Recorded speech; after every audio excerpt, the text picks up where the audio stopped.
Assalamualaikum warahmatullahi wabarakatuh. Salam, Om Swastiastu, Namo Buddhaya, dan salam kebajikan. Perkenalkan, saya Azahra Saleha Yunus dari kampus Politeknik Setiawan Makassar dengan jurusan Administrasi Pembangunan Negara semester 3 kelas A. Baik teman-teman, di video ini saya akan menjelaskan beberapa materi yang telah diajarkan dalam mata kuliah pemerintahan daerah yang diajarkan oleh Bapak dosen Adi Hermawansyah, SIP, MSI. Nah teman-teman, sebelum kita membahas lebih banyak lagi tentang pemerintahan daerah, alangkah baiknya kita mengerti dulu apa sih itu pemerintahan. Yuk kita bahas. Pemerintahan adalah suatu sistem yang merujuk pada kekuasaan yang digunakan untuk mengelola dan mengatur suatu negara. Pemerintahan ini mengacu dalam suatu struktur dan pengelolaan badan pemerintahan serta hubungan antara yang memerintah dengan yang diperintah. Asal-muasal dari adanya pemerintahan itu sebenarnya diawali dengan terjadinya sebuah kekacauan yang disebabkan tidak adanya peran yang mengatur atau mengurus dan mengelola. Menurut Montesquieu, pemerintahan merupakan 3 cabang kekuasaan yang biasa kita ketahui sebagai trias politika, yaitu eksekutif, legislatif, dan yudikatif. Menurut Robinson, ada 3 nilai penting yang perlu diketahui dalam pemerintahan. Yang pertama ada akuntabilitas, di mana pemerintah harus bertanggung jawab atas segala tindakan dan keputusan yang telah diambil. Kedua, ada legitimasi, yang merujuk pada pengakuan, penerimaan masyarakat terhadap kekuasaan dan keputusan pemerintah. Dan yang terakhir atau yang ketiga ini ada transparansi. Segala informasi, keputusan, dan tindakan dari pemerintah ini harus terbuka dan dapat diakses oleh seluruh masyarakat publik. Pemerintahan sebenarnya memiliki banyak tugas dan fungsi, akan tetapi di video ini saya akan jelaskan 4. Yang pertama, public service. Pemerintah harus menyediakan layanan dasar kepada masyarakat seperti pendidikan, kesehatan, transportasi, dan infrastruktur. Pemerintah ini bertanggung jawab untuk memastikan bahwa semua warga mendapatkan akses layanan yang adil dan berkualitas. Yang kedua, ada development atau pembangunan, yang merupakan upaya pemerintah untuk meningkatkan kualitas hidup masyarakat melalui pengembangan ekonomi, sosial, dan infrastruktur. Ini termasuk dalam menciptakan lapangan kerja, meningkatkan fasilitas umum, dan mendukung pertumbuhan ekonomi.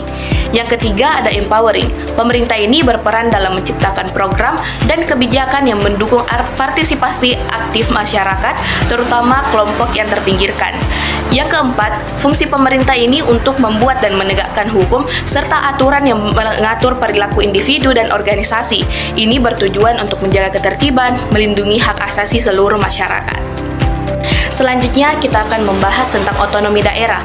Apa sih otonomi daerah itu? Menurut Undang-Undang Nomor 23 Tahun 2014 dijelaskan bahwa otonomi daerah merupakan hak, wewenang, kewajiban, dan tanggung jawab yang dimiliki oleh daerah otonom untuk mengatur dan mengurus urusan pemerintahan dan kepentingan masyarakatnya dengan peraturan perundang-undangan yang telah ada. Nah, Indonesia merupakan negara kesatuan yang memiliki ribuan pulau dan ratusan daerah, di mana hal inilah yang membuat pemerintahan pusat memberikan tanggung jawab dan wewenang kepada daerah-daerah untuk mengurus daerahnya masing-masing. Nah, hal ini dilakukan pemerintahan pusat untuk meningkatkan efisiensi dan efektivitas terjangkaunya aspirasi-aspirasi masyarakat yang ada di daerah terpencil atau daerah yang jauh dari pemerintahan pusat. Di otonomi daerah terdapat 3 asas dalam penyelenggaraan pemerintahan daerah. Yang pertama ada desentralisasi. Desentralisasi adalah proses di mana kekuasaan dan tanggung jawab dari pemerintahan pusat dialihkan ke pemerintahan daerah yang memberikan mereka banyak otonomi untuk membuat keputusan yang sesuai dengan kebutuhan lokal yang ada di daerah. Yang kedua ada dekonsentrasi. Dekonsentrasi adalah pembagian tugas dan kekuasaan dari pemerintahan pusat ke unit-unit yang lebih kecil di daerah seperti kantor-kantor pemerintahan, tetapi tetap masih di bawah kendali pemerintahan pusat.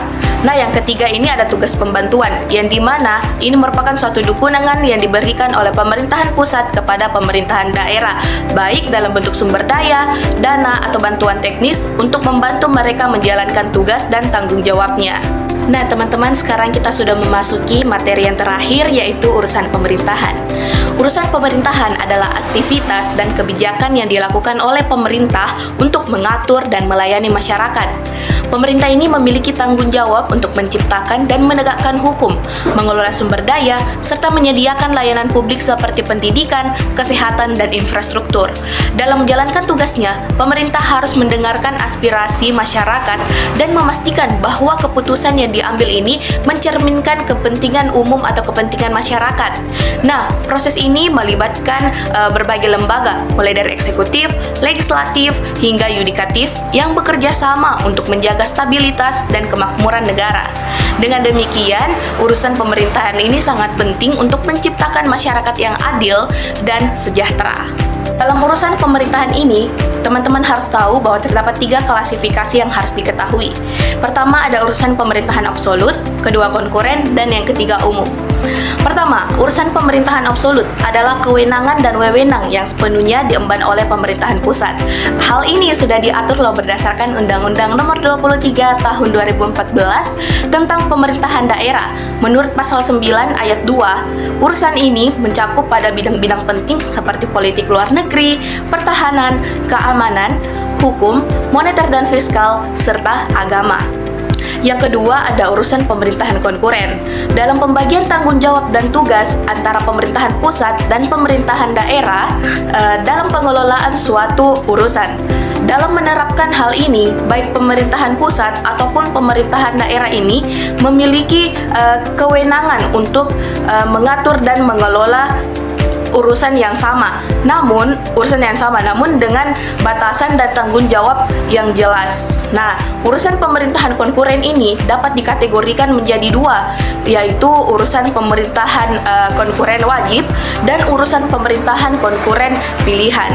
Urusan pemerintahan wajib ini meliputi urusan pendidikan, kesehatan, infrastruktur, dan lain-lainnya. Sedangkan urusan pemerintahan pilihan itu meliputi pada urusan pariwisata, budaya, seni, dan lain-lainnya.